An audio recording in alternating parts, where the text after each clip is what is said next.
Vamos a hablar un poco ahora sobre algunos o el principal de los gastos que tienen los consorcios. Esto no es un consorcio, esto es un edificio. Como ya saben, un consorcio es una figura jurídica, una persona, un sujeto de derecho que tiene nombre, domicilio, patrimonio y competencia propios, diferentes a cada uno de los copropietarios que lo integran, pero que son en definitiva titulares de las unidades funcionales y este, miembros de la agrupación consorcial, es decir, pertenecen a la membresía del consorcio. Bueno, el consorcio que tiene asamblea como órgano eh, directivo, ¿no? de gobernación, de gobernabilidad, de legislación interna en actas, más allá de la legislación estatutaria primordial que ya existe, que es el reglamento de propiedad, más la legislación nacional, que es el Código Civil Comercial de la Nación, más la legislación a veces local, leyes locales que atañen a lo invocamos acá, ¿eh? En este orden de jerarquía, a la vida cotidiana de los consorcios y de los edificios, que son las normativas que tienen que cumplir los consorcios para mantener esto. Bueno, órganos, consejo de fiscalización, mira lo que hacen las manos y aconseja lo que tiene que decir la asamblea. Mira lo que hacen las manos porque las manos recaudan y las manos gastan y comprometen. Y acá se genera la responsabilidad. Las manos es otro órgano, normalmente un sujeto físico, pero puede ser un sujeto jurídico también, es la administración. Bueno, entonces, decíamos, con respecto a los gastos, en otro capítulo hemos hablado de cómo surgen las expensas, ¿no? Las expensas que es el aporte periódico que se comprometen quienes vienen a vivir a este sistema, a vivir, ¿no? A destinar la unidad al destino que tiene. Hay edificios que son todos cocheras, entonces no viven, no depositan autos, vehículos. Hay otros edificios que son todas oficinas. Bueno, destino que tenga. Bien, entonces, las expensas, que es el aporte periódico que se comprometen a hacer quienes vienen a confluir en este sistema. Y las expensas tienen, como siempre decimos en la planilla, dos tipos, separadas en dos facetas bien diferenciadas. Una de la recaudación de los ingresos, que son las cuentas particulares de las unidades funcionales, cuánto tienen que aportar por porcentual, cuánto han aportado y cuánto deben, o si vienen bien parejos los saldos que tengan. Bueno, y otra la de gastos. Y acá en los gastos están los gastos que son abonos continuos, periódicos, o los gastos emergentes que surgen en cada periodo. Por ejemplo, reparación del séptimo D. Bueno, eso no es siempre, ni está previsto tampoco. Sucede a veces, hay que conservar, a veces pueden ser previstos con anterioridad, a veces se puede recaudar con anterioridad. Bueno, pero uno de estos gastos que sí son periódicos, se conocen y son permanentes, es el de sueldos del personal. Y además de sueldo, como ya hemos visto en otro capítulo, cargas sociales, que se llevan un 30% más del sueldo. El sueldo bruto más un 30% de contribuciones del empleador. Así que es importante. Bueno, ¿por qué nos referimos a esto? Porque es el gasto más importante. Realmente, más de la mitad de las expensas en los gastos se los lleva este aditamento. Este aditamento que es el de tener personal dependiente. Personal dependiente que ejerce vamos a hacer acá una manguera para regar, y una escoba para barrer, colchón, y los ojos para mirar, que son las tareas fundamentales, observar, fiscalizar un poco, revisar lo que está aconteciendo, sobre todo el uso y la conducta de los vecinos, de los consorcistas, y las deficiencias que haya que afrontar en la conservación, o sea, de las maquinarias en parte comunes, o lo que los consorcistas le hacen saber sobre deficiencias dentro de las unidades, las debe poner en conocimiento del consorcio, porque está relacionado con el consorcio, a través del que lo escucha, que es el administrador, o a través de la asamblea. Puede venir a la asamblea un día, y decirle a la asamblea, bueno, yo vi tal cosa, o estimo que hay que hacer tal otra. Bueno, uso y conservación. Bueno, estas son las tareas fundamentales las del encargado, limpieza, mantenimiento, aseo, higienización, vigilancia, control de maquinarias y bueno, reparto de correspondencia, pero hay algunas de esas que ya quedan desafectadas en el tiempo por la tecnología que va avanzando y cada vez son menos, controles manuales que antes se hacían de las maquinarias, ya no se hacen en todo automatizado. A veces sí, por supuesto, cubrir emergencias de, un, de, un, de una cañería que desbordó, de un propietario, bueno, a veces vigilar mudanzas de los copropietarios, o cómo transitan con los animales domésticos en los espacios comunes, bueno, esas cosas. Pero es el mayor impacto económico en las expensas es este, el sueldo más las cargas sociales de los, de los trabajadores o dependientes. Por supuesto que no existe obligación de tener un encargado, ni un ayudante, ni un jornalizado, ni nada. No existe obligación para nadie de tener un empleado. Al Estado le interesa que haya empleados, por supuesto, pero no tiene la, la, la autoridad para exigirle a nadie tener empleados, por supuesto. Entonces, lo que pasa es que, bueno, desde el inicio de cuando se construyó la obra, quienes la construyeron normalmente pusieron un obrador allí con un sereno y este sereno se quedó en el tiempo y se transformó, no lo vamos a poner como copropietario. Muchas veces los encargados tienen a su vez unidades funcionales. Hemos llegado a conocer encargados con más de una unidad funcional, más de dos, más de tres también, en el propio edificio. Pero bueno, digamos que el sereno es normalmente el que termina siendo el primer encargado y después de allí siguen y se suceden y los copropietarios creen que hay obligación de tenerlo. Claramente no hay obligación de tenerlo, tampoco hay obligación de darles portería, tampoco se le puede sacar si ya la tienen concedida, ¿no? Lógicamente, a menos que se rompa el vínculo. Bueno, y si hay portería tampoco hay obligación de tenerlo con vivienda, puede ser sin vivienda, esto lo explicamos en otro capítulo. Pero cuando el consorcio elige tener un empleado, elige tener o sostener a un empleado que ya tiene, bueno, existe este gasto, que es el gasto de mayor impacto absolutamente. ¿Y de dónde sale el sueldo, que es lo que se paga? Esto se negocia, bueno, normalmente entre empleadores y trabajadores los sueldos se negocian, ¿sí? Acá vamos a poner cargas sociales que también incrementa, por supuesto, que son las contribuciones que el empleador tiene que hacerle al Estado para la vida futura o para la vida actual, ¿no? También las obras sociales, las asignaciones familiares, pero acá la previsión de la jubilación y de la obra social jubilatoria del PAN. Bueno, ¿de dónde salen este sueldo? Normalmente se fijan de común acuerdo entre empleador y empleado. Bueno, en este caso los empleados están sindicalizados, es un gremio. Entonces ese gremio, que es la Federación de Sindicatos, Federación a nivel nacional, de sindicatos locales, este es FATERI y los sindicatos son varios, por lo menos 2, 3 o 4, pero con uno preponderante, sumamente preponderante, que es el SUTER, ¿no? Que es el que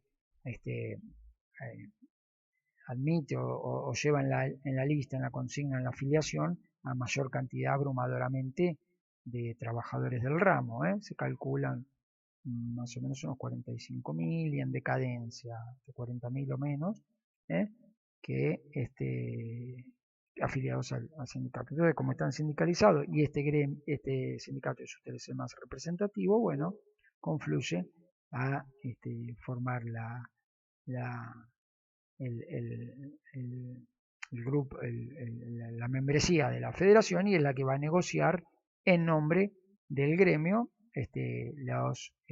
los salarios. Bueno, cuando existen gremios y existen cámaras de empleadores, se llevan adelante las negociaciones paritarias, que es una trilogía, es un triángulo en el cual tiene al gremio, al empleador, a las cámaras de empleadores del mismo rubro, que se unifican en cámaras también para negociar en conjunto, así tienen todas más o menos. Entonces la Cámara de la Construcción, la Cámara de los Comercios, la Cámara de bueno, de diferentes, de diversas actividades, de cámara de deportistas, bueno, lo que fuera, de clubes, asociación de clubes, bueno, lo que fuese. Tanto de sociedades como de asociaciones, como de industrias o de comercios alineados en un mismo ramo rubro, forman cámaras para tener mayor poder o mayor incidencia y además para tener una uniformidad en todo tipo, ¿no? De lealtad y de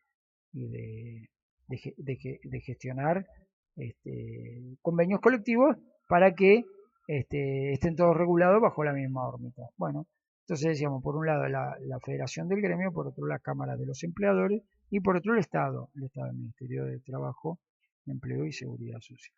El Estado que sí le interesa porque es casi de orden público el trabajo, entonces le interesa tener gente empleada y sobre todo en empleos regulares, formales, en blanco, como se dice habitualmente. Bueno, pero ¿qué sucede acá? Los consorcios no tienen cámara, no existe una cámara de consorcio. ¿Por qué? Porque se tendrían que poner de acuerdo los consorcios como expresión consorcial. La expresión consorcial, como sabemos, sale de las asambleas. Entonces debería haber una asamblea en cada consorcio predestinada a elegir un delegado, que vaya a una delegación superior de la manzana de consorcios y de esa manzana sacar un delegado barrial y de ese barrio sacar un delegado comunal y de esa comuna sacar un delegado que haga las veces de uno de los miembros participantes de todos los delegados consorciales para que se planteen en esta situación y digan nosotros representamos a los consorcios. ¿Sí? Bueno, eso no está implementado. Nadie se ha tomado la tarea de hacerlo o ha sido imposible para quienes, o ha sido muy dificultoso para quienes lo intentaron. Luego, también existe la posibilidad de conformar una asociación que no corra por estos carriles de conformación estadual, digamos, utilizando las comunas, sino al margen en forma independiente una asociación que asocia a los consorcios, donde los consorcios se afilen como tales y esa asociación sea verdaderamente representativa. Representativa o mucho más representativa que cualquier otro que se oponga o que dirima esa representación. Tampoco hay asociaciones de consorcistas que tengan afiliados o agrupados o listados o empadronados a consorcios en forma permanente, en la medida de poder presentarse ante el ministerio como verdadero representante. Ni asociaciones de consorcistas, ni de consorcios, ni agrupaciones comunitarias o vecinales de representación consocial. No las hay. Entonces, ¿qué sucede?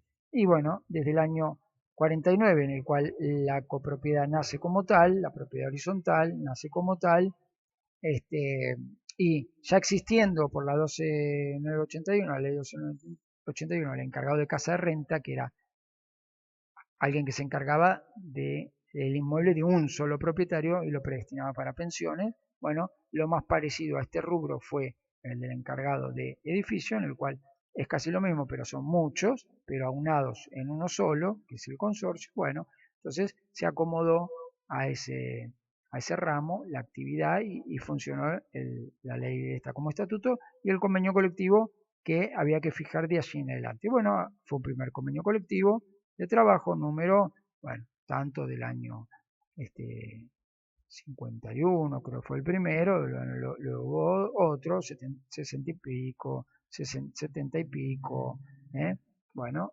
y 91, 95, 98, bueno, y se llegó al vigente que es 589 del 2010.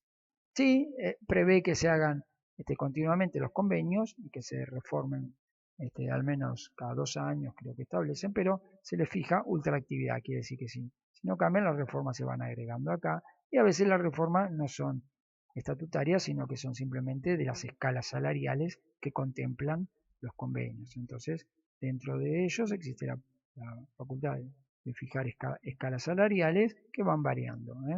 Y esas escalas salariales que se negocian y varían continuamente de acuerdo al patrón de incidencia que tiene la economía del país, y los empleados necesitan incrementar sus salarios porque incrementan el precio de los productos. Bueno, entonces de acá salen los sueldos.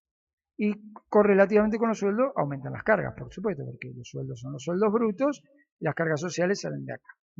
Y bueno, de acá de los sueldos brutos vienen los descuentos también, que se lleva todo al organismo de recaudación. Vamos a poner ARCA, que no es AFIP, que sea, y le quedará el sueldo neto al empleado y su familia. Muy bien. Ahora, ¿qué sucede? Desde la primera vez, como no había ni siquiera más de 70 años, pues hay agrupaciones de consorcistas o de consorcios que representen a esta gran colectividad, bueno, han ido a suplir ese asiento los administradores, las cámaras de administradores, pero en realidad el administrador no es el verdadero interesado, porque raramente el administrador es un copropietario del edificio, son ajenos al edificio. Entonces, no es un verdadero interesado en el costo que paga las expensas, que paga el salario en definitiva, que debería negociar como interesado. No es el empleador, es simplemente las manos de este que administra lo que es de otros, porque en definitiva todo esto es de ellos, de los copropietarios, y el trabajador es empleado de ellos a través de una figura que irrumpe en la relación y es esta, porque la ley prevé que exista esta en el medio, pero están coligados porque las tareas que hace son a favor de ellos, cuidarle los bienes de ellos. Bueno, los que pagan son ellos, a través de una figura. Esta figura utiliza estas manos, que son guantes, que se cambian periódicamente, que se llaman administradores, y estos administradores han formado cámaras para su rubro, no para esta ejecución de esta tarea, sino para su rubro han formado cámaras, es decir, para la profesionalización, corporización y adiestramiento continuo y asesoramiento permanente. Bueno, cámaras de diferentes administradores, que varias cámaras, hoy día creo que son 8 aproximadamente, pero fueron 3 las principales históricamente, Capay, Ayer y Wadi, que son las que han logrado presentarse ante el Ministerio de Trabajo como ser las representativas de todos los administradores, y como nadie iba por los consorcios, iba el representante legal. Entonces se sentaron allí y negocian allí. Claro, negocian intereses que no son los propios. Por eso muchas veces tiene más fuerza el sindicato. Esto es lo que todos saben, pero no se puede variar a menos que los copropietarios sepan cómo es esto y se pongan en camino a cambiar esta situación. Bueno, entonces, los administradores a través de sus cámaras, 3 cámaras, y además muy poco representativas realmente, esto con todo criterio de buena fe, pero con mucha realidad, porque estas cámaras tienen afiliados aproximadamente entre las 3, me parece que la mayoritaria tiene 680, 700, la otra tiene 230, la otra tiene 181, por ahí anda en las últimas revisiones. Quiere decir que tienen 1000 afiliados administradores a sus cámaras, y administradores hay 10.000, con lo cual no tienen afiliado, bueno, muy poco, una décima parte de la cantidad de administradores, con lo cual no lo representan ni siquiera los administradores. Pero estos 1000, en definitiva, quienes van a confluir ahí antes de las paritarias, a veces, según las actas de estas mismas cámaras, son 60, a veces son 40, a veces son 20 administradores. Bueno, estos sentencian la vida de 100.000 consorcios en la Ciudad de Buenos Aires y 1,5 millones de copropietarios que pagan salarios, porque están dentro de la sistema. Bueno, así es el sistema actual, esto se sabe, se conoce, falta que se implemente un mecanismo para llevar adelante esta agrupación, como debe ser, convertirla en representativa y cambiar a esta ficción que hoy existe, porque está supliendo un casillero que no le pertenece, pero que mientras tanto lo ocupa porque se necesita esta trilogía para conformar paritaria. Bueno, desde ya que en algún momento asociaciones de consumidores han querido, por lo menos, al menos con amparos, asociaciones de consumidores y de consorcistas, con amparos, establecer y hacerle saber al Estado que esto no corresponde de esta manera. Bueno, los amparos ante la vía laboral no han funcionado porque establecen que no es competencia de ellos, porque ya están asignados los lugares, y para cambiar estos lugares hay que ir al ministerio y no a la justicia. La justicia no se mete en decisiones del Poder Ejecutivo. El Poder Judicial no se involucra en esto. Y amparos ante el Contencioso Administrativo Federal por la cuestión de gremios federales y de consorcios federalizados en todo el país, porque el ministerio no permite cambiar o variar, tampoco porque la justicia vuelve a decir que no es competencia suya, que es laboral. Entonces entra en un círculo vicioso. El administrativo, contencioso administrativo federal dice que es laboral local y el laboral local dice que es cuestión del Poder Ejecutivo, y cuando se va al Poder Ejecutivo dice que no tiene la representación suficiente enlistada y conformada como para suplir a las cámaras de administradores que hoy día están negociando y que siguen negociando desde hace 70 años las expensas del 1,5 millones, 2 millones de copropietarios acá en la ciudad y mucho más en todo el país. Bueno, este es el sistema, y decía que asociaciones de consumidores han buscado la vuelta al vericueto judicial incluso para decir, bueno, si no se puede cambiar a los administradores, pero estos tienen un vínculo de consumo con el consorcio, porque es un mandato bajo régimen de consumo, en el cual hay un profesional que no es universitario ni colegiado, y hay un consumidor final del servicio que presta de gestión, que recaudar y gastar, comprometerlo. Acá lo compromete en los convenios colectivos, lo compromete, no va a pero manda a algunos, o deja de ir, o deja de conformar cámaras, pero le cede a todos estos y a estos finales 20-25 que comprometen a los consorcios con los salarios. Estas son obligaciones también. Bueno, entonces las asociaciones, alguna asociación de consumidores ha planteado recursos, no, acciones judiciales para manifestarse diciendo, bueno, si esto es un contrato de consumo, al menos que esté la asociación para fiscalizar que el prestador de consumo está actuando en beneficio de los consumidores o destinatarios finales de su gestión, que es el consorcio en principio. Entonces, esta asociación verifica que, sentado acá, verifica que los administradores actúan conforme a las pautas de consumo en interés de el consorcio. ¿Cómo? Bueno, fiscalizando lo que van a firmar es lo que en definitiva beneficia al consumidor final, que es el consorcio. Y si no, poniendo las objeciones con la tutela judicial que tenga que corresponder. Bueno, esas acciones tampoco al final tuvieron cauce, pero más que nada porque las dejó en el camino la Asociación de Consumidores, que porque no hayan procedido judicialmente. Pero están a la espera o a la vera de ser llevadas adelante. Bueno, esto hace básicamente a las paritarias, y por eso cuando la gente se pregunta normalmente por qué aumentan los productos, bueno, los productos aumentan, todos los productos de una canasta familiar aumentan, u otros, ¿no? Aumentan de acuerdo al rubro y al ramo, Si hubo lluvias en determinado lugar, costó más cosechar y ese producto aumenta, o si se generan nuevos intermediarios para llegar a la góndola del supermercado, ese producto aumenta o aumenta todos los productos, los precios en general. Bueno, ¿por qué? ¿Cómo aumentan las expensas de acuerdo a ese incremento de los productos? No, las expensas no aumentan de acuerdo a nada. Las expensas no aumentan de acuerdo a nada. Simplemente aumentan porque hubo que hacer más reparaciones en el séptimo D, en el octavo A, en el quinto A, ese mes. Si no, no deberían aumentar. Pero ¿qué pasa? Hay los que tienen personal, le aumenta la canasta familiar a y va a su gremio y pide que le aumenten el salario y aumentan los salarios. Entonces aumenta esta significativa porción de las expensas. Los trabajadores dependientes. Los que no lo tienen no se rigen por esto y nada les incide en el aumento de las expensas o no. Bueno, lógicamente, por supuesto, a veces aumentan los suministros públicos, a veces porque la energía se deja de subsidiar, a veces aumentan la conservación de los ascensores, las patentes, las obleas, el cumplimiento de determinadas reglamentaciones que hay que cumplir, y que, por supuesto, como detrás de cada una de esas hay trabajadores en las diferentes empresas, aumentan los productos y aumentan todos los salarios de ellos y aumentan los contratos de los suministros o de los servicios que se reciben o de los productos finales que se reciben. Bueno, pero las expensas no aumentan en base a nada.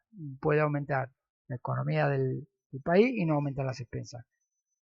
Aumentan por supuesto que pueden aumentar por lo que dijimos recién, pero claramente las expensas o notoriamente las expensas aumentan indiscriminadamente fuera del alcance de los propietarios porque está esta situación, cual está irregular y hay que, por supuesto, tratar de regularla, en la cual alguien negocia en desinterés de ellos porque no son los implicados, y alguien del otro lado negocia favoreciéndose del desinterés de y poniendo, por supuesto, toda la premura de sus premisas y de sus intereses para formar un convenio colectivo de gran significancia favorable, ¿no? Y el Ministerio no se involucra, por supuesto, porque simplemente homologa y ve pasar que no haya ilegalidades. Pero si estos dicen la escala salarial tanto y estos eh, abdican a esa pretensión, porque no les impacta a ellos personalmente, bueno, listo, el Ministerio homologa y así va para adelante. Bueno, eso es un poco el resumen. Por supuesto que sobre esto hay opiniones divergentes, no quiere decir que esta sea la correcta ni mucho menos la perfecta, y que puede generar debate y que puede ser corregida. Bienvenido cuantas veces sea corregida por quien quiera. Para eso se genera todo estos capítulos de la propiedad horizontal, ni más ni menos para debatir, confluir, acordar y mejorar entre todos el régimen de la propiedad horizontal.